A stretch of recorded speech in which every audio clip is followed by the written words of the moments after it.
What's up, fight fans? Welcome to my channel. This is Johnny, and in today's video we're going to be going over the statistics that nobody talks about when mentioning this Wednesday night's world title fight at 118 pounds between world champion Antonio Vargas and the Japanese slugging challenger Higa.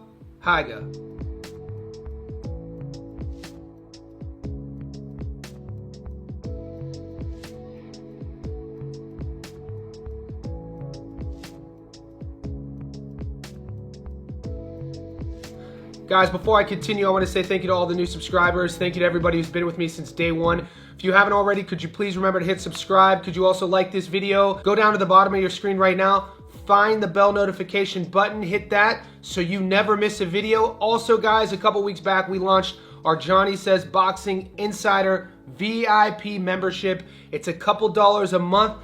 That link is pinned in the comment section below. With that membership, you get access to our VIP Discord group. And most importantly, you become a member of our growing community. All right, guys, last weekend was a great weekend for the channel. The month of July has been an exceptional month for us. We hit again on our locks of the week. We hit a 12-leg parlay. Our featured fights, we went 2-0-1. The only bet I missed this week was the main event in Indio, in which I picked Gucci Manny Flores to win over Jorge Chavez, and that fight was a draw. Unfortunately for me, living in Australia, our odds makers, our betting apps, force us to do three-way betting, meaning that a draw loses your bet, but in North America and other parts of the world, the draw just voids your bet. Other than that, we were spot on with Ryan Gardner. We were spot on with Xander Zayas. My best hit last weekend was hitting Shushu Carrington at plus 600 to win by decision, amongst other bets. But we turn the page and we have a big week ahead of us. Our journeys take us to Japan Wednesday night. There's 3 world title fights. We're going to be covering all 3 of those fights on the channel today and tomorrow. But in this video, we're going to be focusing on the 118-pound division. The WBA world champion, Antonio Vargas, is taking on the hard-hitting Higa. So in this video, we're going to break down both guys' careers. I'm going to talk a little bit about how they go about their business. Also, stay tuned to the end of the video. That's where I'll be going over the current Las Vegas odds, and I'll be giving you my prediction and telling you where to put your money. All right, guys, it seems like the karma gods are on the side of Higa. He's getting another opportunity to fight for a world title. He's had opportunities in the past, and sometimes in boxing, things just work out for you if you keep working hard towards them. Hasn't had a victory since 2023. He's been in some tough fights. He had a loss 2 fights ago, and he's coming off a very tough draw. But the matchmakers saw enough in his skill with Higa. You know you're going to get a hard-hitting, aggressive front foot fighter who has the spirit of every Japanese boxer. And here we are. He gets to face the current WBA world champion at 118 pounds in Antonio Vargas. Vargas is a guy who had a stellar amateur career. He's a really overall strong boxer. He does a lot of things really, really well. He's also another front foot fighter. He has 1 loss on his record in which he got stopped in pretty much a shocking upset in 2019, a knockout loss. It was pretty brutal. I'll get to that in a second, but right now I do want to remind everybody what's at stake this Wednesday night in Japan. All right, guys, Antonio Vargas has no doubt that he will return home with the bantamweight title, even if the odds makers don't agree. The reigning WBA 118-pound title holder has grown accustomed to being underestimated, as he believes to be the case headed into a showdown with former titleist Higa. Vargas attempts his first defense in a dangerous road trip on July 30th at Yokohama Buntai in Yokohama, Japan. Tokyo's Higa is a -225 favorite according to Bet365 Sportsbook, which lists Vargas at a +187 despite his status as being the champion. And I quote, "Going into another man's backyard just fires me up," said Vargas, a 2016 U.S. Olympian based in Kissimmee, Florida. "I've been overlooked before, but now I get to defend my world title in Japan and show the fans what I'm made of. This ain't just about boxing. It's about showing that belief, preparation, and heart travel wherever I go." Vargas claimed a secondary version of the WBA bantamweight title in a 10th round stoppage of unbeaten Winston Guerrero last December 13th at Caribe Royale Orlando. The venue has hosted his last 8 fights through local promoter BoxLab Promotions. "Couldn't be prouder of Antonio," said BoxLab Promotions president Amari Pedra. "He's not only a champion inside the ring, but also in life. Going to Japan, defending his world title against a top contender like Higa, That's what true warriors do. I believe with all my heart that he'll walk into Yokohama as the world champion and leave with his hand raised high. Vargas' reign was upgraded to full title status when previous claim Saya Tsutsumi was recovering from injuries and unable to honor his mandatory title defense. In a matchup that brings the matter full circle, Vargas has Higa to thank. Tsutsumi and Higa fought to a 12-round draw on a brutal February 24th title fight at Ariake Arena in Tokyo. Higa previously held the WBC flyweight title and enters his third straight fight as a challenger to a bantamweight title. Prior to his stalemate with Tsutsumi, Higa fell just short to unbeaten WBO title holder Yoshiki Takai last September 3rd, also at the Ariake Arena. Still, odds makers were impressed enough with Higa's showing in both fights to believe that he's too much for the visiting titleist. Guys, it's an interesting matchup. I put the poll up on our channel. If you haven't voted, it's up there. Also, if you haven't voted in the Discord, I want to see your opinion. By the time you're watching this, you're already going to get my opinion, because at the end, I'm going to tell you who I'm going with.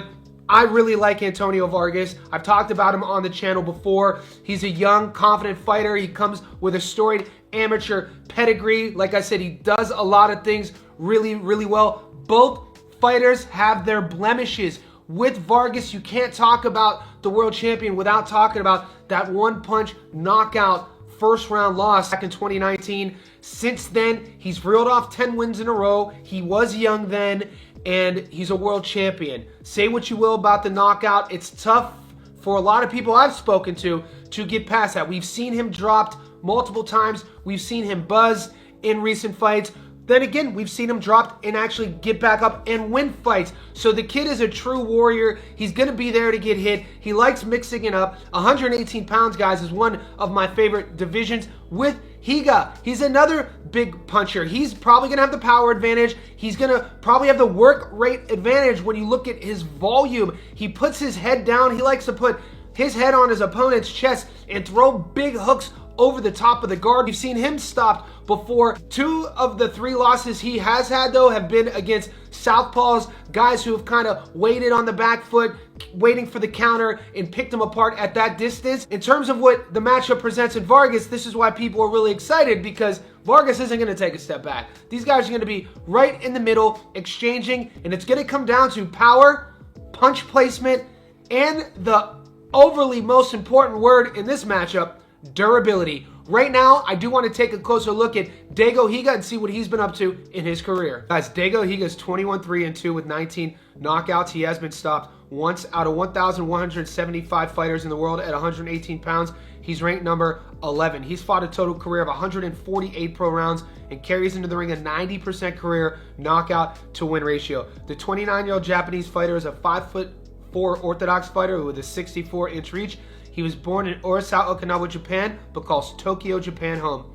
We last saw him fight Tsutsumi, 12-0, draw in the 12th. Takai, 9-0, lost to UD in the 12th. Kakanya, 58-3, stopped him in the 4th. Dayan, 65-4, stopped him in the 4th. Foyem, 18-2, UD in the 10th. Saludar, 32-5, won a split decision in the 8th. And the fight before that was a 12-round decision loss to Nishida. He's been mixing it up with the best in the world in the smaller weight classes. Like I said, he is a former world champion, but not at 118. In my opinion, at this stage of his career where he's at, the matchup with Vargas suits him pretty well in terms of style versus style. What Daigo's going to want to do is meet Vargas in the middle, and this is why so many people are excited to see this matchup. Right now, I do want to take a closer look at the champion at 118 pounds, Antonio Vargas, and see what he's been up to in his career. As Vargas is 19-1 with 11 knockouts, his one loss, he was stopped out of 1,175 fighters in the world at 118 pounds. He's ranked number 13. He's fought a career total of 100 pro rounds and carries into the ring a 58% career knockout to win ratio. The 28-year-old American is a 5'5" orthodox fighter with a 66-inch reach. He was born in Houston, Texas, but calls Kissimmee, Florida, USA home. We last saw him fight Winston Guerrero, 22-0, stopped him in the 10th. Rodriguez, 17-1, stopped him in the 7th. Marquez, 48-10, won a UD in the 10th. Portillo, 18-11, that was a no contest, no decision. Michael Banquez, 20-2, stopped him in the 6th. Martinez, 31-16, stopped him in the 3rd. And out of Vargas's last 7 wins, he's won 6 of them by stoppage. He does have power as well, but you have to talk about his chin. You have to talk about his punch resistance. I don't really want to sit here and say he's chinny. We've seen him get stopped before. It was a bad knockout. Kind of had a little bit of Pacquiao Marquez to it in terms of one punch out. The referee was doing all he could to get Vargas off of the canvas, but he was not coherent. It was a backhand that he didn't see coming. He was staying right into the pocket, and he caught a straight right to the head and hit him in the sweet spot. Didn't wake up. Won 10 in a row since then. Like I said, of his last 7, 6 of them have been by stoppage. We have seen him drop since 2019 a couple different times. We've seen him buzz a couple different times. So the narrative in the boxing world goes around, you know, say it rightfully so if you want, say unfairly if you want. They say that Vargas is chinny. They say he's a world champion that has a huge hole in his defense and his durability. And a lot of people, if you ask the odds makers, they feel Higa is going to make him pay for that. Before I give you my prediction, I want to let everybody know I do live streams every day, guys. In those live streams, that's where we go over our knockdown prop bets, our long parlays, our method of victory parlays. So in this video, the Stats Don't Lie playlist, I only give you my money line prediction. So be sure to hit the bell notification button so you never miss a live stream.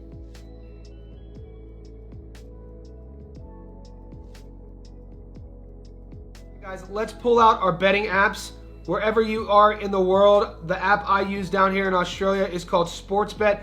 And currently on the money line, Dago Higa is $1.34 favorite, meaning 100 on Higa gets you your money back plus 34 bucks. The draw is 16 to 1. Antonio Vargas is a $3.60 dog. So you put 100 on the champion to win, you get your money back plus 260 bucks. So they have the world champion Vargas as a close to a 3 to 1 underdog. Is that disrespect?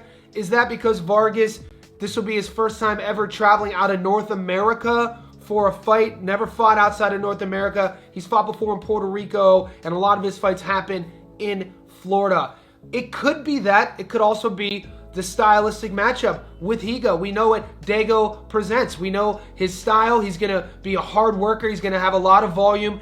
And like I said, I give him the power advantage. For my prediction, I've been wrestling back and forth since this fight got announced. I initially was on Vargas. I'm a huge Vargas fan. And then I was going with the Japanese fighter. And then I got kind of torn. But I know I have to give my prediction. And right now, on the money line, I'm going to take the Japanese fighter. I'm going to take Dago Higa to be enough. I think his power is going to be too much. I think he's going to find the chin of a very proud and brave Antonio Vargas. I also think there is an excellent prop bet that will juice up our odds. If you don't want to pick a winner, to get that prop bet, you have to join our Discord. That link is pinned in the comments section below. Also, stay tuned the rest of the week, guys. We're going to be breaking down the main event on this card, as well as the fights this weekend.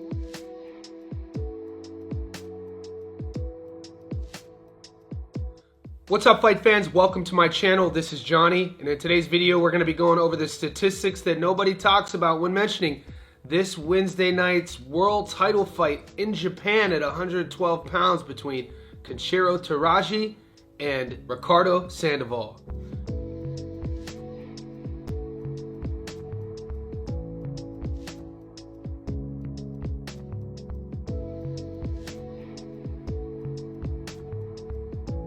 Guys, before I continue, I want to say thank you to all the new subscribers. Thank you to everybody who's been with me since day one. If you haven't already, could you please remember to hit subscribe? Could you also like this video? Also, hit the bell notification button so you never miss a video. And one more thing, a couple weeks ago, we launched our Johnny Says Boxing Insiders VIP membership. It's a couple dollars a month. It gives you access to our exclusive Discord group. In that Discord group, you're going to be in a community of like-minded boxing heads, as well as you're going to get up-to-date and exclusive knowledge of our parlays, our locks, our knockdown props. We got a lot of big-time bettors in there, some professional gamblers, so it's a good community to become part of, and more than anything, you're going to learn a lot. Click that link that's pinned in the comment section below. All right, guys, midweek boxing action. 3 world title fights coming from Japan. We already featured one of those fights. Antonio Vargas is taking on Dago Higa. In this video breakdown, we're going to be talking about the world title fight at 112 pounds between Kenshiro Teraji and the American Ricardo Sandoval. Sandoval is a fighter coming from North America who has a high knockout to win ratio. He's been in there with some of the world's best. He has a few losses, never been stopped, and he firmly believes that he is going to get his hand raised against a perennial top pound-for-pound fighter. You'll recognize Kenshiro Teraji's name as being in the pound-for-pound list, popping in and out over the last 12 months. He's lost one time. He got stopped once, but then he avenged that loss by himself, winning by stoppage. This is a fun firefight. All the fights on this card, every time Japan hosts world title cards, we're tuning in, we're breaking them down, and there's a lot of money to be won on this fight card. So what we're going to do today, we're going to break down each fighter's career. We're going to talk a little bit about how they go about their business, and like always, stay tuned to the end of the video. That's where I'll be going over the current Las Vegas odds, and I'll be giving you my prediction and telling you where to put your money. Kenshiro is already 33 years old. I have to reference that because in his opponent, the traveling North American Ricardo Sandoval, he's only 26 years old, and we know in the lighter divisions, age does matter. Why? Because these guys are relying on their speed, reflexes, and instincts, and those are some of the first things to go the older we get as men, especially when you're fighting as a world-class boxer. Sandoval is also not only going to be the younger guy, he's going to be the taller guy with a longer reach, and he's going to be seeking the knockout. It's going to be really interesting. Currently, Las Vegas has Sandoval as a pretty favorable underdog, but before we get into those odds and before I tell you where I'm leaning on the victor, I do want to remind everybody what's at stake Wednesday night in Japan. Alright guys, WBA and WBC flyweight titleist Kenshiro Teraji returns to action in what could potentially be a very dangerous unified championship defense against Ricardo Sandoval on Wednesday night. Teraji, the ring's #1 rated flyweight, welcomes the opportunity to face one of the 112-pound division's top contenders, and I quote, "I watched the video and he's a really good boxer in a fairly aggressive style. He pushes forward," the defending champion said, "so I'm really looking forward to fighting him. I will also try to pressure him to make him back down, but if that doesn't work, I sometimes think that I'll have to use my footwork." In his last fight, Teraji came on strong to score a come-from-behind knockout to defend his WBC title while securing WBA honors against Seigo Ikui. The thrill-a-minute encounter was one of the best fights so far this year and will live long in the memory for its dramatic conclusion. "I was really happy when the referee stopped the fight," he said. "I wonder if I was lucky there, or maybe I was more focused at the end, but I'm not sure about that. But I definitely was happy when I won. I was planning to make him back down, but he didn't at all. So in that sense, I was able to learn how to fight against an opponent who wouldn't back down in the last match, and think it was a good experience that will lead to the next one." The win went some way to getting Teraji pound-for-pound recognition. The 33-year-old Japanese fighter proudly sits at #9 on the ring's mythical but much acclaimed list. "I'm happy to be among the world's best boxers, and it also motivates me to move up and even more," he continued. "I hope to continue to move up in the rankings in the future." In order to do that, he's eyeing unified junior bantamweight world champion Jesse Bam Rodriguez, who sits at #6. "I'm thinking about moving up a whole weight class again," said Teraji, "and I want to fight Bam. First things first though, he'll have to take care of Sandoval. Far from an easy task. Though if we've learned anything from Teraji, it's to never count him out." Sandoval, the ring's #5 rated flyweight, joined the paid ranks across the border in Mexico 9 years ago. An early 4-round majority decision loss didn't deter him from staying active, scoring contrasting wins over Oscar Vasquez and Raymond Tabagon before a UK visit saw him stop former world title challenger Jay Harris with an 8th-round finish in their IBF Eliminator. Guys, it's a fun fight.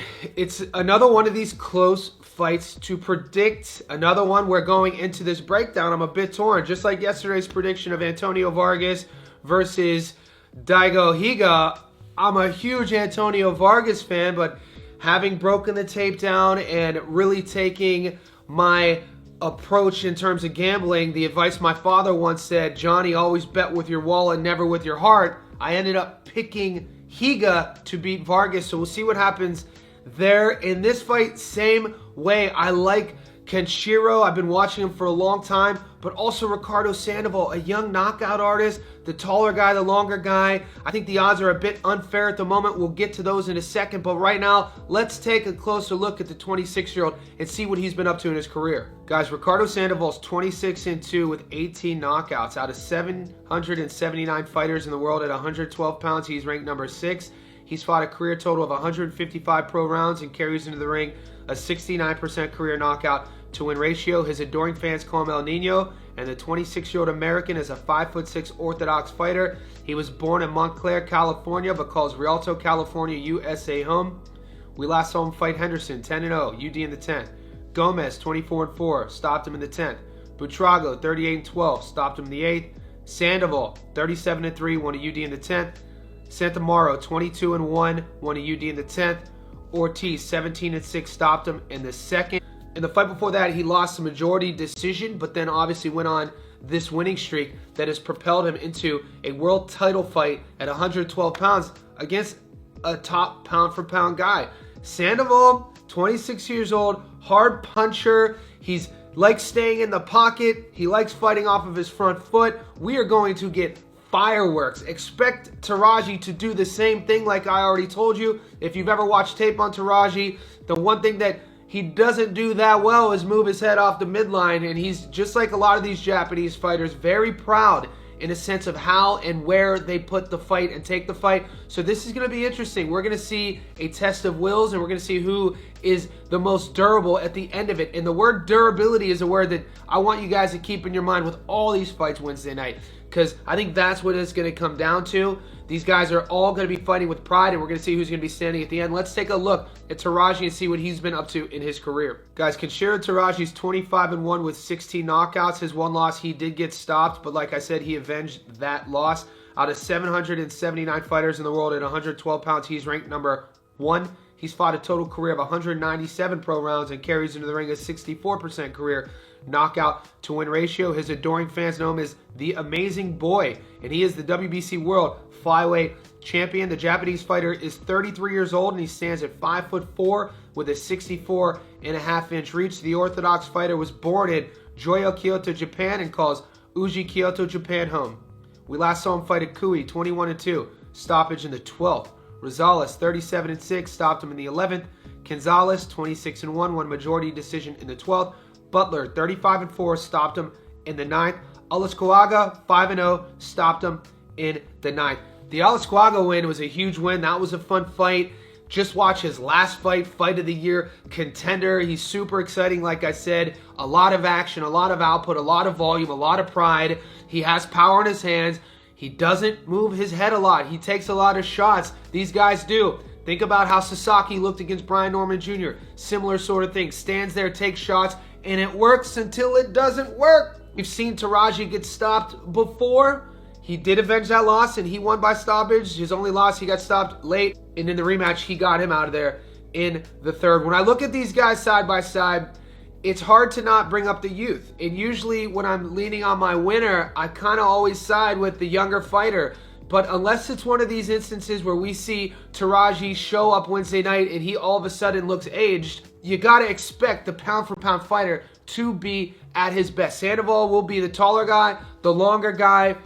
It's going to be interesting to see the speed and power advantage. Right now, I am kind of leaning on Teraji with both of those, but they both like to fight on their front foot, and we're going to find out pretty early who is going to be the first one to take a step back. Footwork, Teraji thinks he has that advantage. Sandoval likes to fight flat-footed. A lot of these questions will be answered come fight night. Before I give you my prediction, guys, I want to remind everybody that I do live streams every single day.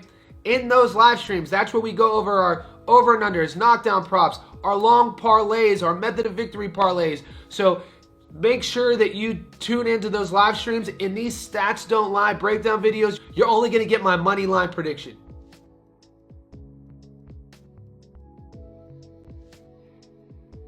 All right, guys, wherever you are in the world, let's pull out our sports betting apps. The book that I use down here in Australia is called Sports Book, and currently on the money line, Kenshiro is a $1.22 favorite, meaning you put $100 on him, you get your money back plus $22. The draw is 16 4-1. Sandoval is a $4.80 underdog, meaning 100 on Sandoval. Gets you your money back plus 380 bucks. Sandoval's almost a 4-1 dog, guys. In terms of value, money, risk versus reward, Sandoval at almost a 4-1 dog is a very, very exciting pick if you want to lean on the dogs. 100%. The dogs should be barking Wednesday night. You add Sandoval to a parlay, a little cheeky sprinkle something on it for some upsets, and add Antonio Vargas to that. Those odds are going to be real nice. But for my pick on my money line, I'm going to keep it with the favorite. I think Kenshiro's class is going to be a level above right now in terms of where Sandoval is in his maturation. I think